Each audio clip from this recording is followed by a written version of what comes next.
네, 안녕하세요.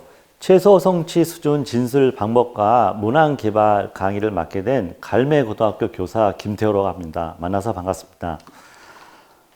어, 여러분들 그 학교에서 고교학점제가 도입되고 나서 책임교육 때문에 굉장히 많은 고민이 있을 걸로 알고 있습니다. 그래서 오늘은 어떻게 하면 진술문을 제작하고 문항을 개발할 수 있는지 함께 나누도록 하겠습니다. 먼저 진술문 제작과 문항 개발 순서는 성취 기준을 검색하고 그 다음에 최소 성취 기준을 선정합니다. 그리고 마지막으로 문항을 개발하면 되겠습니다. 먼저 학생평가 지원 포털을 이용하시면은 여러분 과목에 맞는 최소 성취 수준을 검색할 수 있습니다. 지금 화면에 보이는 것이 학생평가 지원 포털인데요.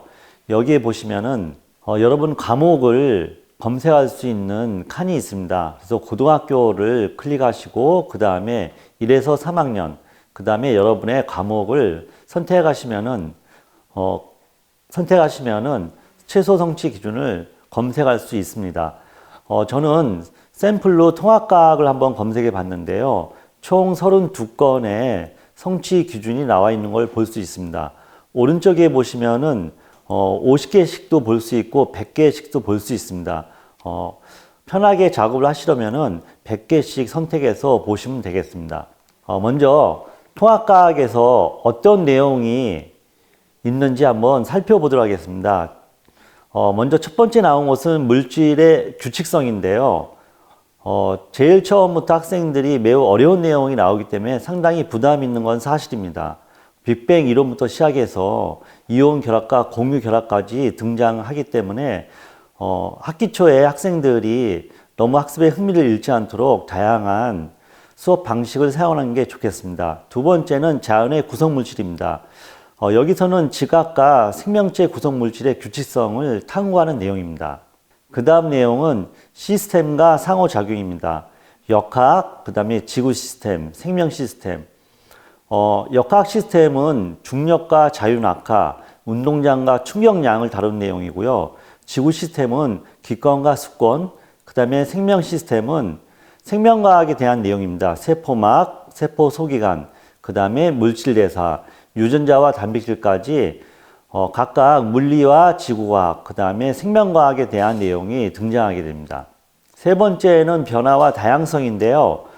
주로 화학에 대한 내용과 그 다음에 생명과학에서 진화와 지질시대에 대한 내용이 등장하게 됩니다.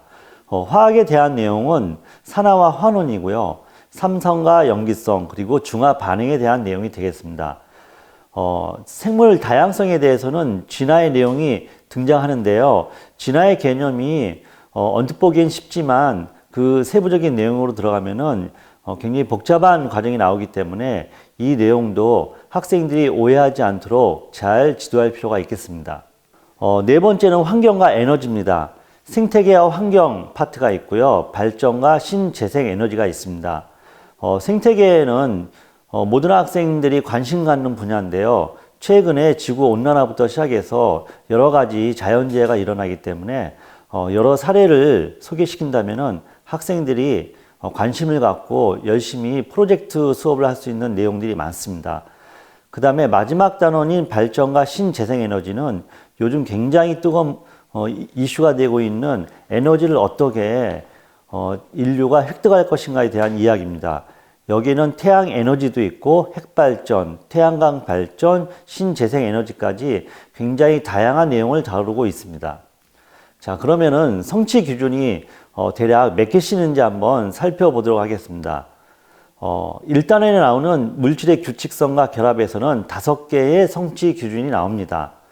1-1에 보면은 우주의 구성 원소가 무엇인지를 빛을 통해서 추론할 수 있는 내용이 나오고요. 1-5에는 산소와 물, 소금이 어떻게 만들어지는지 결합의 차이를 배우는 것이 나옵니다. 2단원의 자연의 구성 물질에서는 총 3개가 나오는데요. 역학적 시스템은 2개입니다. 그래서 지각과 생명체에 관한 것들, 그 다음에 자유낙하와 충격량 이렇게 총 5개로 구성되어 있습니다. 지구 시스템에는 3개가 있고요. 생명 시스템에도 3개가 있습니다. 그 다음에 화학 변화의 3개, 생물 다양성 유지의 3개가 있습니다. 여러분 대략 보시면은 각 단원당 3개에서 5개 사이로 성취 기준이 구성된 걸 볼 수 있을 겁니다. 그 다음에 생태계 환경에는 4개의 성취 기준이 있고요. 발전과 신재생 에너지는 5개가 있습니다. 맨 앞에 있던 1단원이 5개고요. 마지막 단원이 5개입니다. 그래서 1단원과 9단원에 상대적으로 많은 성취 기준이 있다는 걸 알 수 있습니다. 자, 그러면 여러분께서 1학기에 배울 양과 2학기에 배울 양을 구성을 하셔서 진도 계획을 짜실 텐데요. 보통 제가 추천드린 것은 1학기에 한 8개의 성취 기준을 추천해 드리고요. 그리고 2학기에는 한 7개 정도를 추천해 드릴까 합니다. 그러면은 1학기에 8개 추천 기준은 무엇이 있는지 한번 살펴보도록 하겠습니다. 물질의 규칙성과 결합 부분에서는요, 아까 말씀드린 우주의 구성 원소에 해당하는 1-1, 그 다음에 산소와 물, 소금들의 결합 차이를 알고 화학물의 성질을 비교하는 1-5가 있습니다. 그 다음에 2단원 자연구성 물질에서는 2-2에 생물의 기본적인 단위체에 대한 핵산과 단백질의 단위체에 대한 성취 기준이 있고요. 그 다음에 2-3, 물질의 다양한 물리적 성질을 변화시키는 신소재를 찾아서, 사례를 찾아서 학생들이 알아보는 성취 기준이 있습니다. 3단원의 역학적 시스템에서는요, 자유낙하와 아까 말씀드린 충격량이 나옵니다. 그 다음에 4단원 지구 시스템에서는 기권과 수권의 상호작용, 그 다음에 판구조론이 나옵니다. 그럼 1학기에 8개의 성취 기준을 수행평가에서 다룰지 지필평가에 다룰지 고민해 볼 필요가 있겠죠. 저는 1단원의 성취 기준 2개는 수행평가에서 다루고요. 2단원의 성취 기준 2개는 지필평가에서 다뤄볼까 합니다.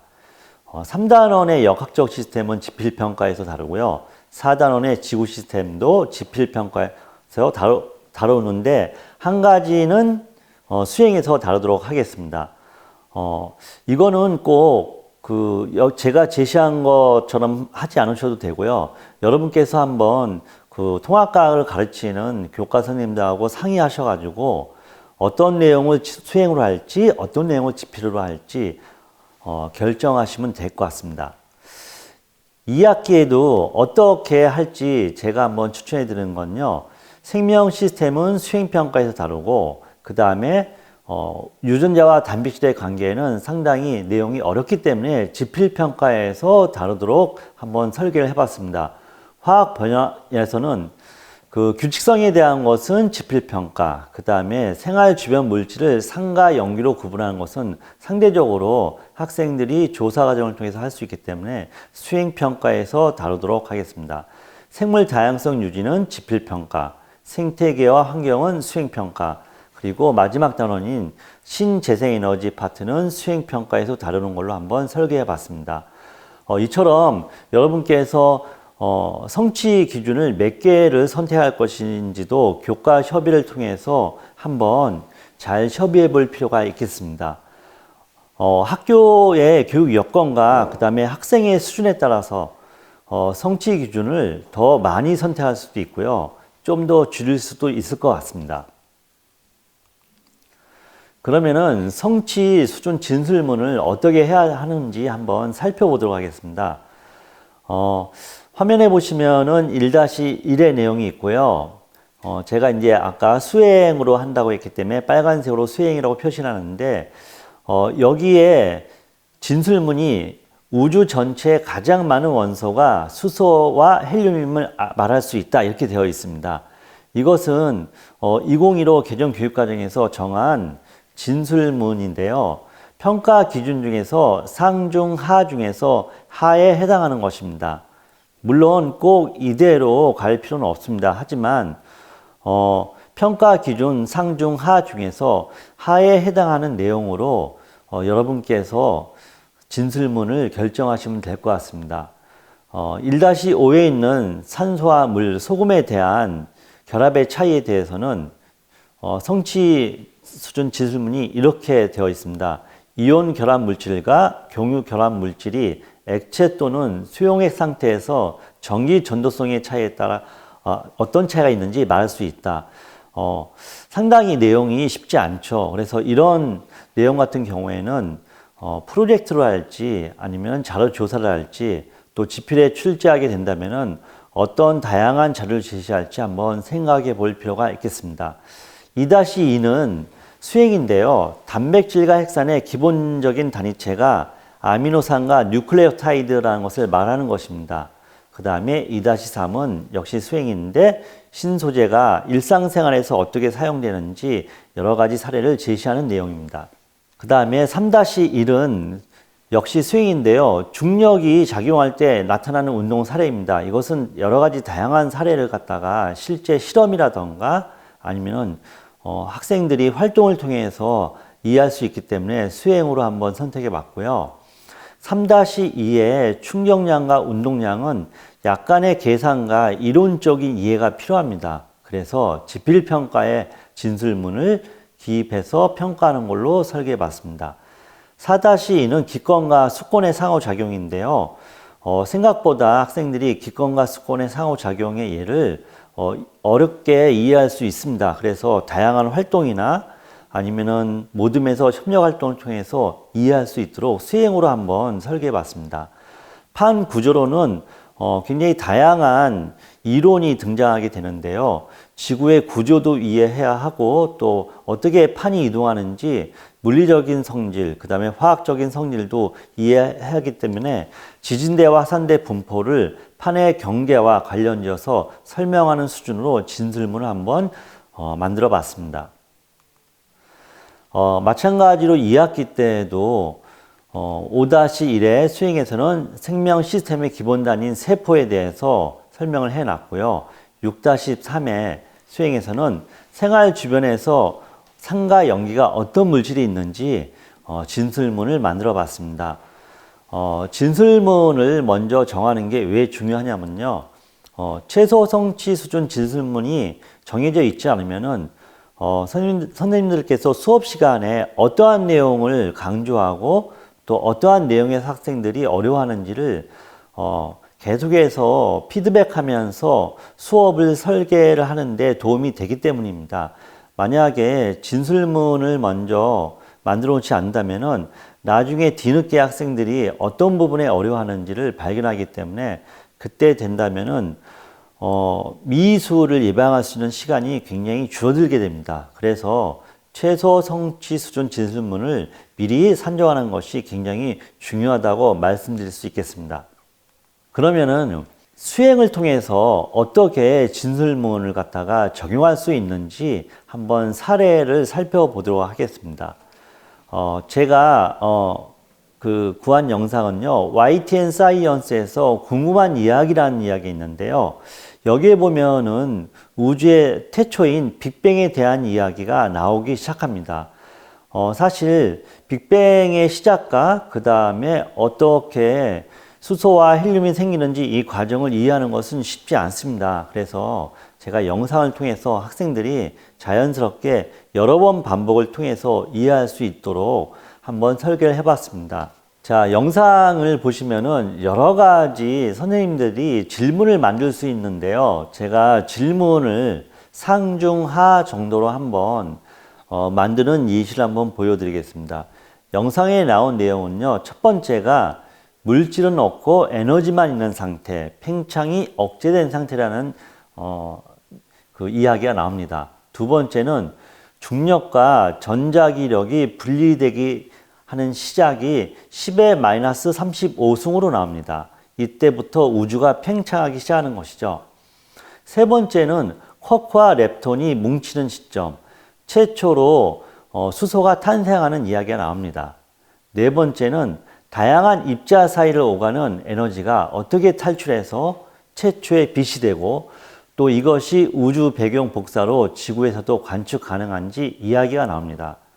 다섯 번째는 중력 때문에 수소와 헬륨이 모이면서 핵융합이 시작되고 또 구름 모양의 성운을 만드는 1세대 별 한성의 탄생을 이야기하게 됩니다. 여섯 번째는 핵 융합 재료가 부족하면은 어떻게 항성이 식으면서 백색 외성이나 적색 거성, 그 다음에 초신성, 중성자별, 블랙홀이 되는지 이야기가 나옵니다. 상당히 짧은 영상이지만 복잡하고 어려운 내용이 나오죠. 그렇기 때문에 이 영상을 활용할 때 선생님들께서 질문의 난이도 상중하를 고려하실 필요가 있습니다. 첫 번째 빨간색으로 된 것은 비교적 난이도가 낮은 하에 해당하는 질문입니다. 우주에서 가장 많은 원소가 무엇이며 어떻게 생겨났는지 설명하시오. 여기에 대한 질문은 당연히 수소와 헬륨, 그리고 그 이유는 쿼크와 렙톤이 뭉치면서 생겼다입니다. 학생들이 이 질문을 찾기까지 어려울 수 있기 때문에 이 영상을 공유하고 그리고 여러 번 반복해서 보면서 이 질문에 대한 답을 찾을 수 있을 거로 생각이 됩니다. 두 번째 파란색 질문은 최초의 빛이 어떻게 나왔는지 설명하고 또 지구에서 관찰한 결과에 대해서 설명하는 것입니다. 여러 입자 사이를 오가는 에너지가 탈출하면서 최초의 빛이 생기는 거거든요. 그리고 그 빛이 우주 배경 복사로 관찰할 수 있습니다. 난이도가 중 정도에 해당하는 질문이고요. 이 정도 내용을 이해하려면은 수업 시간에도 굉장히 많은 교사의 설명을 이해하고 또 학생 스스로도 교과서를 여러 번 읽어야 가능한 내용입니다. 자, 세 번째 질문을 볼까요? 항성은 오랜 시간이 지나면서 서서히 식게 된다. 항성의 체온은 어떤 모습으로 변하는지 설명해 보시오입니다. 항성이 더 이상 융합을 못하게 되면은 별의 최후를 맞이하게 되는데요. 이때는 항성과 태양의 질량 비에 따라서 최후의 모습이 달라집니다. 백색 외성, 적색 거성, 초신성, 중성자별, 블랙홀 등으로 항성의 최후 모습이 달라질 수 있습니다. 상당히 난이도가 높은 질문이죠. 이 경우에는 교사에게 물어볼 수도 있고 그 다음에 학생이 여러 가지 인터넷 자료나 아니면 교과서에 나온 심화 내용을 스스로 탐구해야 합니다. 그래서 하나의 영상에서도 질문의 난이도를 상, 중, 하로 선생님들께서 추출하시고 이 영상을 이용해서 수행평가할 때 최소 성취 수준에 해당하는 질문도 있지만 중간, 그 다음에 또 난이도가 높은 질문 이렇게 세 가지 정도로 분류를 해서 수행평가를 운영하신다면은 꼭 성취 기준을 이수하기 위한 예방 지도로서 너무 쉬운 수행평가를 한다는 부담을 벗어날 수 있을 것으로 생각됩니다. 이거는 제임스 웹 우주 만환경의 해상도에 대한 이야기인데요. 최근에 올려진 우주 만환경이죠. 굉장히 호기심을 유발할 주제를 갖고 있습니다. 여기 보시면은 푸른색은 관측자인 시선에서 볼 때 다가오는 별이고요. 나머지 색깔이 변해서 붉은색까지 가는 것은 굉장히 멀어지는 것입니다. 그러니까 가장 빨간 것과 그 다음에 오렌지색, 그 다음에 약간 민트 색깔이 나는 파란색을 제외한 이 세 가지 행성은요. 무엇인가 모르지만 우리 관찰자 지구에서 볼 때 멀어지는 것들, 은하 그 별들이죠. 멀어진다는 얘기는 누군가는 당긴다는 얘기거든요. 그래서 여기에서 그 블랙홀이 아주 이 세 개의 은하를 당기고 있다. 이렇게 생각하시면 될 것 같습니다. 이게 최근에 해상도가 높아진 제임스 웹 우주 만환경이 관측하였기 때문에 이런 사실을 알 수 있는 거거든요. 그러니까 이런 호기심을 유발할 주제를 제안한다면은 이것은 그 통합과학에 대한 이해도가 낮은 학생이나 중간 학생이나 높은 학생이나 모두 다 관심을 갖고 해결할 수 있는 주제라고 생각합니다. 그 다음에 지필에서 어떻게 최소 성취 수준에 해당하는 내용을 적용할 수 있는지 한번 살펴보도록 하겠습니다. 여러분이 여기 보시면은 지필평가에 그 F는 MA부터 시작해서 델타 T와 델타 P 그리고 F 델타 T 그 다음에 델타 P까지 해서 충격을 가할 때 가해지는 힘과 그 다음에 시간의 변화 이것이 운동량과 동일하다는 거를 예시를 들 수 있습니다. 그래서 보기에 총 기억, 니은, 디귿 3개가 나오고요. 기억은 충격량과 운동량의 변화량이 같다. 그 다음에 니은, 충돌 시간이 길어지면은 가해지는 심의 크기가 줄어든다. 그 다음에 디귿, 자동차의 에어백이나 범퍼는 충돌 시간을 길게 만드는 안전장치이다. 이 3가지가 전부 다 정답입니다. 이러한 내용들은 이미 수업 시간과 그 다음에 또 여러 가지 활동을 통해서 익히 학생들이 이해한 내용입니다. 그래서 이 문제를 출제하게 될 때는 난이도가 하에 해당하겠고요. 그리고 최소 성취 기준에 맞춰서 학생들이 정답을 맞출 수 있게 하시면 될 것 같습니다. 그 다음에 그림 자료를 이용한 수행평가인데요. 여기 보시면은 이 그림에 1차 구조, 2차 구조, 3차 구조가 나와 있고요. 아미노산이 서로 결합하면서 펩타이드 결합을 하는 모습을 보여줄 수 있습니다. 그리고 2차 구조에서는 알파 나선 구조와 베타 병풍 구조가 나와 있고요. 3차 구조에서는 이 3차 구조가 여러 개가 입체적인 모양을 하고 있는 4차 구조를 볼 수 있습니다. 자, 그러면은 이 그림이 굉장히 다양하고 복잡하기 때문에 아까와 마찬가지로 3가지 질문을 한번 만들어 보겠습니다. 빨간색 질문은 난이도 하에 해당하는 질문이고요. 파란색 질문은 난이도 중, 그 다음에 오렌지색, 주황색 질문은 난이도 상에 해당하는 문제입니다. 먼저 구슬처럼 생긴 아미노산이 펩타이드 결합을 하고 있죠. 그렇다면은 1차 구조는 여러 가지 아미노산이 펩타이드 결합을 하고 있는 것입니다. 여기에 해당하는 질문은 빨간색으로요. 단백질 1차 구조는 어떻게 결합하고 있는지 설명하세요 라고 물어볼 수 있겠습니다. 그러면 학생들은 아주 쉽게 1차 구조가 여러 가지 아미노산들이 펩타이드 결합을 하고 있다라고 진술할 수 있겠습니다. 두 번째 난이도 중에 해당하는 건데요. 단백질 2차 구조의 형태를 설명하는 겁니다. 2차 구조는 아까 얘기한 펩타이드 결합, 즉 폴리펩타이드가 나선 모양으로 꼬여 있거나 병풍 모양으로 종이를 접어놓은 모양으로 이렇게 휘어져 있죠. 그래서 2차 구조는 알파 나선 구조와 베타 병풍 구조다라고 진술하면 될 것 같고요. 난이도가 높은 단백질 3차 구조에 대한 질문은 이온 결합, 물 분자와 결합하지 않은 소수성 결합, 그 다음에 수소 결합, 이황화 결합 등 상당히 복잡한 내용이 나옵니다. 이걸 이해해야지만이 3차원의 입체 구조 모양을 설명할 수 있습니다. 그래서 난이도가 높은 질문으로 물어볼 수 있겠습니다. 이거는 뉴클레오타이드에 대한 건데요. 이것도 역시 난이도가 낮은 핵산의 단위체를 물어보는 것, 그 다음에 DNA 구조를 물어보는 것, 상모적 염기성을 물어보는 것으로 질문을 나눠볼 수 있겠습니다. DNA 사슬 한쪽은 여러 개의 단위체가 위아래로 결합해 있는데 이 단위체는 무엇일까요? 인상, 단, 그 다음에 염기를 가진 뉴클레오타이드 단위체죠. 이렇게 진술을 하게 되면은 최소 성취 수준 하에 해당하는 것들을 학생들이 충분히 이해할 수 있을 것입니다. 마찬가지로 DNA 골격의 구조와 형태, 그 다음에 DNA의 상부적 염기성에 대해서 설명한 것으로 난이도를 질문을 조절하시면 될 것 같습니다. 호기심을 유발하는 주제로요. 퓨린 고리와 피리미딘의 비율에 대해서 자료를 제시할 필요도 있습니다. 학생들이 여기 보시는 것처럼 상당히 복잡한 화학식이 나오면 무서워하는데요.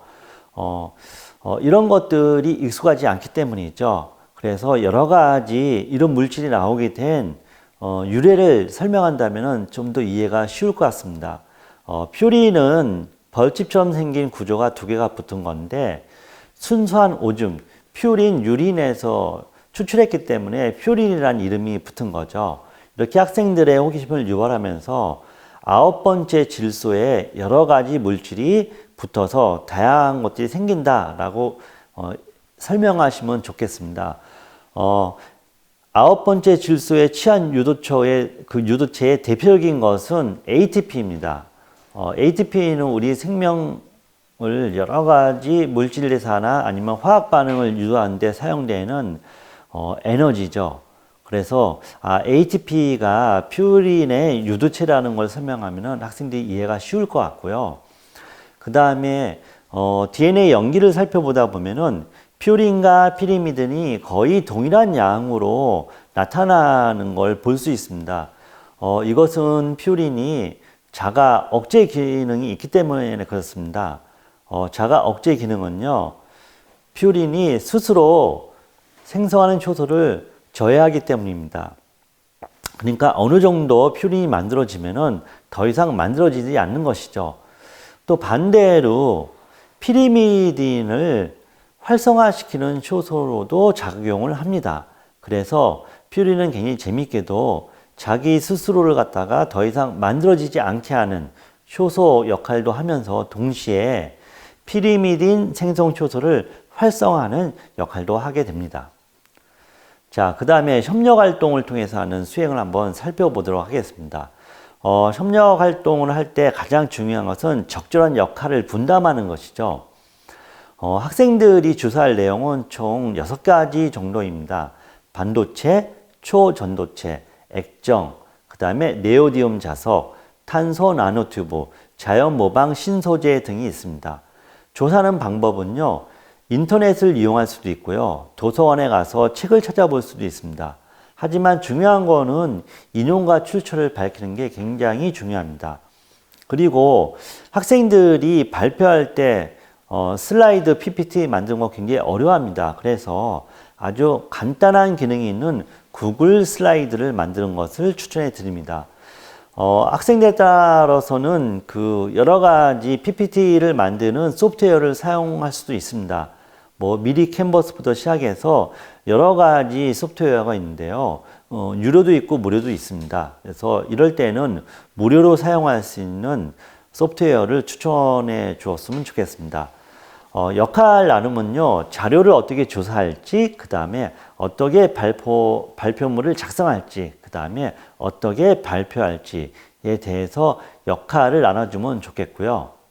화면에 보시는 것처럼 이렇게 간단한 인포그래픽으로 작성할 수도 있고요. 동영상으로 작성할 수 있고, 그 다음에 전지에다가 그림을 그려서 발표할 수도 있겠습니다. 학생들이 가장 어려워하는 것은 자료를 조사하는 겁니다. 그래서 구글링을 어떻게 하는지도 구체적으로 알려줄 필요가 있습니다. 학생들에 대해 역할을 나눠주는 이유는요, 내가 무엇을 할 것인가에 대한 두려움을 없애기 위해서입니다. 그래서 최소한 자발적으로 할 수 있는 능력을 갖춰주기 위해서 구글링과 인용하기를 알려줄 필요가 있는데요. 구글 사이트에서 한 가지 예시를 한번 들어보겠습니다. 탄소 나노튜브를 검색하게 되면은 굉장히 여러 가지 내용이 뜨기 때문에 학생들이 무엇을 선택할지 어려울 수 있습니다. 간단한 팁을 알려드리면 탄소 나노튜브, 그 다음에 더하기 원리, 이렇게 검색을 하게 되면은 여러 가지 내용이 걸러지게 됩니다. 그리고 내가 필요한 이미지를 찾고 싶으면 그 아래쪽 창에 있는 이미지를 클릭하고 여기 보면 3가지가 나옵니다. 클립아트, 선화, GIF. 클립아트는 아주 간단한 그림으로 되어 있는 거고요. 선화는 말 그대로 간략하게 흑백으로 된 선으로 나오는 겁니다. GIF는 움직이는 동영상이죠. 그래서 선화를 클릭하게 되면은 화면에 보시는 것처럼 학생들이 원하고자 하는 탄소 나노튜브의 구조가 나와 있는 그림이 나오게 됩니다. 이거를 활용할 수 있게 한다면은 학생들이 좀 더 자료를 만드는 데 도움이 될 것입니다. 그 다음에 학생들이 어떻게 해서 찾은 자료를 바꿔 쓰거나 요약하거나 인용하는 건데요. 위에 있는 노란색에 있는 것이 바로 구글에서 찾은 원 내용입니다. 탄소 나노튜브는 해서 소량 첨가하기도 한다고 굉장히 긴 내용이 나와 있죠. 이것을 아래에 있는 것처럼 한 3줄 정도나 2줄 정도로 줄일 수 있습니다. 학생이 이해한 만큼 내용을 줄이면 되는 건데요. 제가 학생이 줄인 사례를 갖고 나서 한번 읽어보도록 하겠습니다. 탄소 나노튜브는 원기둥 모양의 나노 구조이다. 탄소 나노튜브는 여러 특이한 성질을 갖고 있다. 야구 방망이나 골프채 이런 데다가 탄소 나노튜브를 소량 첨가한다. 나노 기술, 광학 및 재료공학 기술 등에 다양하게 쓰일 수 있다. 학생들이 이 정도만 요약 정리해서 써도 되거든요. 이런 내용들을 학생들이 잘 모르기 때문에 자료를 조사하고 정리하는데 굉장히 많이 부담을 느끼고 있습니다. 그렇다면은 이렇게 정리한 다음에 그냥 제출하게 되면은 이건 표준이 되기 때문에 내가 어떠한 내용을 인용했는지 출처를 밝힐 필요가 있겠죠. 그래서 출처를 밝히는 내용을 제가 빨간색으로 써놨습니다. 내용 제목, 그 다음에 사이트 이름, 사이트 주소, 검색 일자 이렇게 출처를 밝히게 되면은 학생들이 인용하기도 쉽고 그 다음에 다른 사람의 글을 내가 이해한 만큼 아주 짧게 줄이는 연습을 할 수 있습니다. 선생님들께서도 학생들에게 글쓰기의 부담을 줄여주려면은 어떻게 검색하고 바꿔 쓰고 요약하고 그 다음에 인용할 수 있는지 이 방법을 알려주는 게 좋다라고 생각합니다. 선생님께서 애니메이션을 시청하고 나서 소감이 어떠신가요? 굉장히 다양한 애니메이션에서 여러 가지 세포의 역할이 나오는 걸 볼 수 있을 겁니다. 자, 그러면은 제가 질문을 한 2가지 정도 만든 걸 한번 나누도록 하겠습니다. 첫 번째는 우리 몸속에는 여러 종류의 세포가 있다. 애니메이션에 등장하는 세포의 종류를 설명하시오. 여기 보면 적혈구도 있고 혈소판도 있습니다. 이 정도는 학생들이 설명할 수 있을 거라고 생각합니다. 그 다음에 2번째 질문은요. 생명 시스템의 기본 단위는 이것이다. 이것을 둘러싸고 있는 막은 무엇인지 설명하시오. 세포막이죠. 그래서 학생들이 애니메이션을 보고 또 모르면은 여러 번 돌려보면서 아주 간단하게 질문에 답을 찾을 수 있도록 애니메이션과 수행을 활용할 수 있을 것 같습니다. 자, 그러면은 일부 강의를 한번 정리해 보도록 하겠습니다. 먼저 성취 기준을 검색하고 그 다음에 최소 성취 기준을 선정합니다. 그리고 문항을 개발합니다. 물론 이 과정이 완벽할 수 없기 때문에 수업을 하시면서 중간중간 활류, 피드백을 하시면 될 것 같습니다. 그리고 학생들에게 최소 성취 수준에 도달하게 하려면은 잘 정리된 예시, 그리고 연습하기, 익숙해지기, 이 방법을 사용했으면 합니다. 물론 이것이 잘 안 된다면은 다시 활류를 하고 여러 번 연습을 해야 되겠죠. 자, 1부를 이렇게 정리하고 2부에서는 어떻게 하면은 최소 성취 수준에 도달할 수 있도록 평가 또는 수행평가를 운영할 수 있는지 함께 살펴보도록 하겠습니다. 수고 많으셨습니다.